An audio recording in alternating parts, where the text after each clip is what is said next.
I felt just like, why am I even doing this? Like, the reason why I do music is not for any of this. Like, who cares? I give it all up. Like, whatever. I don't want to be famous. I don't want anything. I just want to write music and sing. From Rise High, this is Why Not Me, a show about Kimié Miner creators, entrepreneurs, and community leaders. Behind the scenes stories of how they got to where they are and the valuable lessons they learned along the way.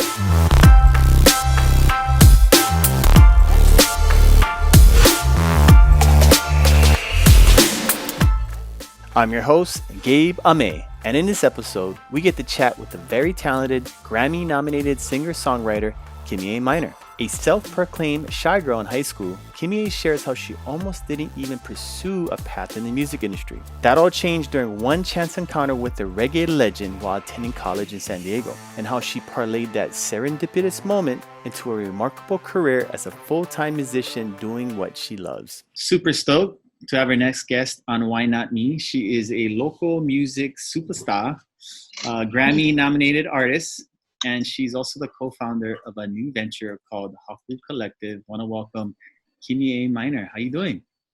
Hi, Gabe. Aloha, everybody. How's it? Yeah. So, it's funny because I learned a little bit about you. I wanted to share I thought it was interesting is for someone who's been for the last decade a household name in the Hawaii music scene, and someone who, like, if you go to one of your concerts, it's someone who you exude so much confidence on stage. You are a self-proclaimed shy girl growing up when you were younger, right? Yeah. And so so give me a little background. You started doing songwriting back when you were a dormer at Kamehameha School, a boarder, right? At Kamehameha Yep, I was a boarder at Kamehameha School's Kapalama campus. I took my dad's nylon string guitar with me when I was 14, and I would play my original songs in my dorm room very silently to myself. And only a few of your friends actually knew this secret talent of yours, right? Yeah, I was definitely guarded with my music because it was the place that I was most vulnerable. And it was definitely my place of therapy. It was like journal writing for me, It was easier for me to sing it than to write it or say it. So that was really my place of vulnerability, was in my music. And so walk us through, you graduate high school and you end up going to University of San Diego. Interesting story was one of your friends was neighbors with a reggae superstar who we know is Barrington Levy, right? Broader Than Broadway. I remember jamming out to some of his songs. And so she introduces him to you and she starts bragging about your musical talents. And so what happened? Right. So it was one of those moments like, well, what are you going to do, Kimie? Are you going to be too shy, or are you going to sing for him and show him what you can do, kind of thing? So I did. I sang on the spot at one of his shows to him backstage. And he was impressed, I guess, because he asked me to join him on his West Coast tour. I was still in college in San Diego at the time. So it was like on the weekends I would go meet him on tour. Yeah, you're 19 years old, right? And it's not like you were playing gigs like all growing up and used to playing at the talent show or Brownbacks to Stardom, and all of a sudden you're opening for Barrington Levy in front of like crowds of like 8,000. So 8,000 was one of the biggest crowds. Yeah, it was crazy. But like I tell people, it was my passion was greater than my fear. And that was when I stepped out. I was like, okay, Kimie, like, how long are you going to say you're too scared to do it? Just do it already, And it was just one of those moments where I chose my passion over my fear. For you, what was that like? What was that like for you, and how did you feel after a couple gigs? Once I got to experience what that felt like, there was no going back for me. I knew it. I was like, whoa, what took me so long? Why did I wait so long to do this? Which I was only 19, so it wasn't like I was that old or anything, but I just, I didn't participate in Concert Glee and all these things because I was so fearful and scared to be vulnerable in front of people. And then I had this moment and I took my shot, and it was the best experience ever. And I traveled a lot. I wrote music and recorded with Sly and Robbie in Shaggy's studio in Jamaica. Like, I had these amazing experiences because I took that leap and just did it. And I couldn't believe that I ever waited. Like, I should have just did it right away. So with college, you kind of took a break, and then you did a lot of travel. So where did you said you lived in Jamaica for a little while? Tahiti was the first country I went to, and that's really one of my most sacred, special places. I've been to Japan. Um, and also I lived in Hong Kong, and that was really where I kind of honed in on my production, music producing, songwriting, all those skills, because I didn't know anybody there. I was there with my boyfriend at the time, and so we lived in a 2-bedroom flat, and I converted one of the bedrooms into a full at-home studio. But I didn't have any equipment. It was just my guitar and a laptop, and I used GarageBand, and I started uploading stuff on MySpace and producing my own songs using loops and things like that I had never tried before. And I had so much fun, and really it was like going from the stage to then the production side of music, and it was amazing for me. And I shared it all on my MySpace.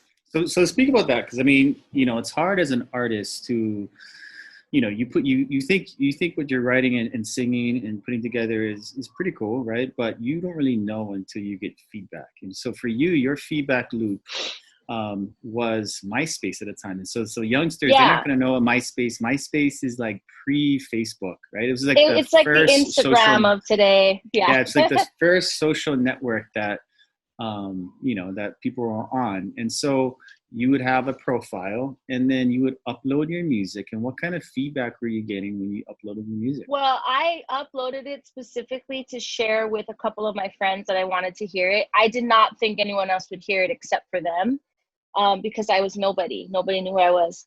But somehow through word of mouth, people started sharing it on their own profiles. And then I was the #1 unsigned artist in Hawaii, meaning like they separated categories on MySpace, unsigned and then the signed musicians. I was the #1 artist because of word of mouth and people playing my songs. I had over 1 million hits. And so that really gave me a glimpse of like, wow, people like this stuff that I didn't think was that great, just that I'm doing here, like in my flat in Hong Kong. And just to get that positive reinforcement and to feel, I mean, I was getting letters from people saying, I don't even like this kind of music, but there's something about this song I can't get out of my head. And like, who are you, And it was really rewarding for me because, like I said, it's my place of vulnerability. And to feel that other people were being vulnerable with me was like, wow, it was so rewarding. And I really, really liked it. Typical in Hawaii, right? Where it's like you kind of want to stay in your comfort zone. You kind of want to, you don't want to put yourself out there, because you put yourself out there, you can open yourselves to criticism, and you can make it, right? And that's one of the challenges. And so, how did you deal with that, like with this whole process? Well, something I learned from my mentor, my early mentor, which Barrington Levy, is that, the Jamaican culture is so different. Whereas in Hawaii, we're so humble. We're taught to be humble and ha and all these things. But, really their culture is like the louder you are, the more you're heard. And they're the kind of people who set up microphones in their car and they're singing while they're driving. And it's like on a megaphone. And I had never seen things like this. Guys screaming at the top of their lungs, singing down the street. It's like everyone's looking for their next break. And it was such a kind of refreshing for me to be like, who cares? Like nobody these guys don't care what people are thinking of them. They just want to be heard. They just want their voice to be heard. And it was refreshing. And so I started to kind of take a chance a little more and just be like, Kimie, don't worry so much. I'm pretty sure no one else cares as much as you do. So just let it go. Just enjoy yourself. Like have fun with music. It should be fun. It shouldn't be so serious all the time. For sure. And so you're the #1 unsigned artist on MySpace. You're getting good feedback, so you automatically think that, shoot, I'm on my way. I'm gonna get signed, and sky's the limit. But it didn't really go like that, right? Totally. And I was waiting I got so many. Columbia Records hit me up. All these big record companies hit me up, A&R, and I had no idea what to do with all of these opportunities. I had no guidance. I had nobody. I had no management.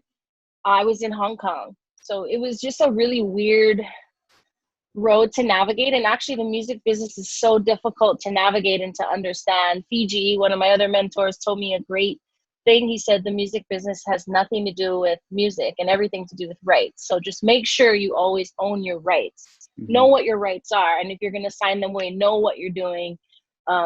So that was a really important lesson for me, to understand the business side of music. You know, and you mentioned that you moved to LA and you were still you're kind of that struggling artist trying to figure it out. Where do I fit in this whole music world, right? Yep. Yeah, and I definitely had my jaded moments as a female in the music industry. A lot of things left me jaded. I signed some bad deals. I felt just like, why am I even doing this? Like, the reason why I do music is not for any of this. Like, who cares? I give it all up. Like, whatever. I don't want to be famous. I don't want anything. I just want to write music and sing. And so I really went internal again.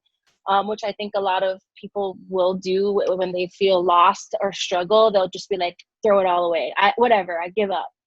And that's how it was for me for a few years. And then I could not stop doing music. Like, I knew that it was my calling, because even when I was like, I don't care, I don't want to do it. And I was working for an executive client. I was an executive client concierge for a private jet company. So I was making good money and like doing all of that. And I still wanted to do music. You're waiting for someone to kind of grab you by the hand and lead you to the way you're supposed to go, right? This is the path you're supposed to go, and this is the opportunities you should seek. But you couldn't. There was no one that could do that for you, and then you decided to kind of take everything in your own hands and create your own destiny. And what did you do? Yeah, I went to my fans. I went direct to the source. I went to those that were supporting me even when I wasn't there anymore. They were still writing to me, still being like, when is your album coming out? Like, we want something, please. Like, how can we help you?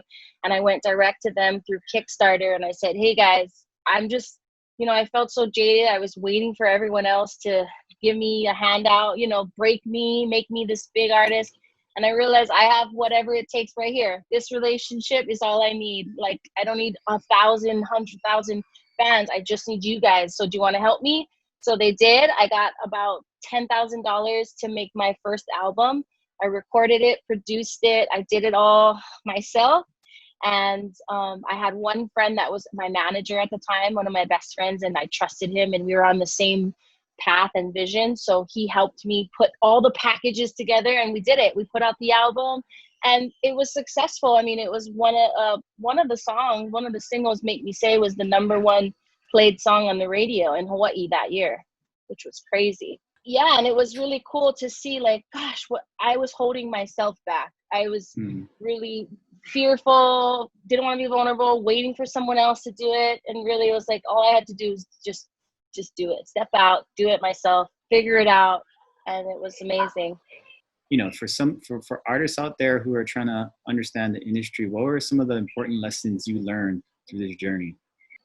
Okay, so you have all the power. You own all your rights. You have it all. And you need to find a team, because you cannot do it all yourself. You need to find a team that aligns with your vision, with your mission, with who you are and what your journey is. And then you build that together. It's a team effort, and then you go. And you're going to make mistakes, but as long as you're clear and you know who you are, your voice, your mission, what you want to do, what your goals are, it's a lot easier to go that way than to go everywhere else, and you can guide your team with you. You not really having that guidance, that kind of that one person or that one group to kind of, hey, you've got talent, let me help you navigate this, the whole musical scene. So you created, you're the co-founder of a new venture called Haku Collective. Why don't you share what that's about? Yep. I mean, it's really it's a company by artists, for artists, and it's a place for us to support the artists in Hawaii and the music artists in Hawaii. So whether you're established or up and coming, we have different things that we do to just support artists and really to provide them with a platform to the world. We really want to help with innovation and with technology, and in any way that we can help these artists that are here in Hawaii to reach a global audience, a global market, and just get them out, because they're so amazing. we want to do that in any way that we can. And so that was kind of where it started. Was I'd been through so much and being like, God, I don't know what to do. I don't know where to go. I don't know what I'm supposed to do. So having a company that's for you is great in Hawaii. So Haku Collective has been around for 4 years. What's the long-term vision, say 5 to 10 years now? Where do you see Haku Collective? Right. So I see Haku Collective being this amazing support system for artists in like so many different areas. And I'm the idea girl. So I have hundreds of millions of ideas. And my company's like, great. So we just need this much money and this many extra people to help us. So we obviously want to scale and we want to get bigger so that we can support more of the creative economy here in Hawaii, specifically musicians, but not limited to just musicians, because we also work with public figures and comedians. And we did the Mele in Hawaii live stream, which we have been able to support over 30 musicians, performing artists, comedians, talk show hosts, like everything we've had on our live stream series. And now we've been able to get partners and stuff to help support, but we want to continue doing things like that and just continue to grow. We also have a record label, a production company. So whatever the need is, we want to be able to facilitate those needs for our artists. Can you just touch upon like what are the different kind of avenues and the hurdles you're in the skill sets you're going to have to learn in order to achieve this, right? Well, so many people say, wow, you just do music? I'm like, yeah, I just do music, but there's so much within that framework of just music, right? So I started out as a singer-songwriter, mostly as a performer, but actually songwriting is a very lucrative business that you can get into, and it's a wonderful stream of revenue that you can create for yourself if you're a great songwriter. So there's so many different, it's about diversifying. You need to diversify yourself, and you need to kind of dip into the different streams of revenue that present itself in the music world. And that's really what I tried to do for myself. And I think that's why I've been able to sustain this career for so long, really. And I know we talked about it before, but the power of being adaptable and flexible, because the landscape's going to constantly change, right?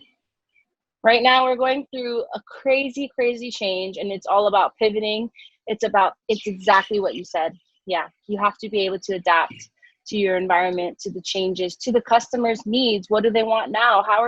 What is the user experience today? Right now, everything is live. They want to connect with you, but it's not face-to-face. It's through the computer, like we're doing right now, through a device. So I think it's just about learning what your customer wants, learning who your customer is, what they want, and how to best serve them is going to be key for you. Well, I want to move to this part of the show where we do a little flashback to one of your Instagram posts. And what are we seeing here? I love this. This is a pivotal moment for me, being at the Grammys. I actually presented at the Grammys, the Grammy Awards. So that was insane. So my family got to be backstage and experience the Grammys, even in a different light, being a presenter. But for me, what this represents is freedom. To me, it's like I'm able to do what I love on my terms, and I get to bring my family with me, and there's no limits. I feel boundless. I feel endless. The possibilities are everywhere, all around me, and I get to bring my family with me. It's not me. It's all of us together, and that's the exciting part of what we do. Success, because that was one of our dreams, from the start, was let's get to the Grammys. It just didn't seem attainable back then, and now I can see that there is a strategy. There are ways to reach any goal that you want. It is possible. Just know that. And we're not done with the Grammys, by the way. But for me, it was really about just putting Hawaii on the map. Like anytime that I know that we are ambassadors of Hawaii, we are representing Hawaii. So anytime that I have this global platform, the Grammys is the music's biggest night in music. Like it's the biggest in the world. So for me, it was like, wow, we have this global audience that is hearing about Hawaiian music. And what we at Haku Collective, what we do is really about representing all the styles of music coming out of Hawaii. Hey, we're jamming away. Okay. So now we've got speed round questions. So first question, whenever I hit a question, whatever that pops in your head, go for it. All right. Ready? Okay. Last movie you watched. Project Power. Okay, this one's cheating. Go to karaoke song. It's in the way you want me. Oh, it's in the way you hold me. That's Shania Twain. The way you show me just what love's made of. It's in the way we make love. All right. Favorite way to relax? Okay. I love to just go to the beach. Something that makes you laugh? Will Ferrell. He's legit. If you could learn any new skill, what would it be? Well, I like to cook, but I would love to be like a bomb-ass chef. If you could have dinner with anyone, dead or alive, who would that person be? Oprah. Okay, last question for you, right? What kind of advice would you give someone who maybe just graduated high school in Hawaii and they're trying to make sense of the world and figure it out what they want to do? Yes, I would say resilience is a muscle. So it's not something you're just going to get and it's going to be there. You have to work at it and just know that. Like, these are the craziest, hardest times of any of our lives. And you guys just graduated and now you're trying to figure out the whole world. And you're going to need resilience. But it's a muscle. So you have to work at it every single day. Just work at it a little bit more. Wake up the next day, try again until you get it. And trust me, it's worth it and you won't regret it. And so one of the things I wanted to kind of wrap up on is I listened to your journey and a couple of things resonate. For you was you overcoming your fear and being vulnerable. And, just to wrap it up, what would you say about that in terms of overcoming fears and being vulnerable to create opportunities in the world? Yeah, I mean, it's really that I say this often, but just when my passion was greater than my fear, and that really was when I stepped out. And it's like, if I didn't do that, if I didn't sing for Barrington all those years ago, I never would have got all the other opportunities that came off of that one moment where I just was vulnerable and I just sang for him right there on the spot. Versus if I didn't do it, I mean, I never would have known any of this stuff. So I would just say, don't put so much pressure on yourself. Know who you are and your authentic voice, and learn how to use that to connect with whoever. And don't worry about connecting with every single person on the planet, because that's never, ever going to happen. You're never going to be accepted by everybody. All you need to know is who's your audience and what do they want to hear and how do you connect with them, and just keep that genuine connection. And don't worry about everything else. Just let everything else happen the way it's going to happen. And you'll be surprised at how many amazing things will happen once you become vulnerable and allow yourself to step out of fear and just do what you love. Such an inspiration. We love hearing you sing. And I'm looking forward to seeing all the upcoming artists that you're going to be able to help with Haku Collective. So thank you for taking the time, Kimie. Mahalo. Appreciate it. Mahalo. Thanks, Gabe. Thanks, Rise High. Aloha.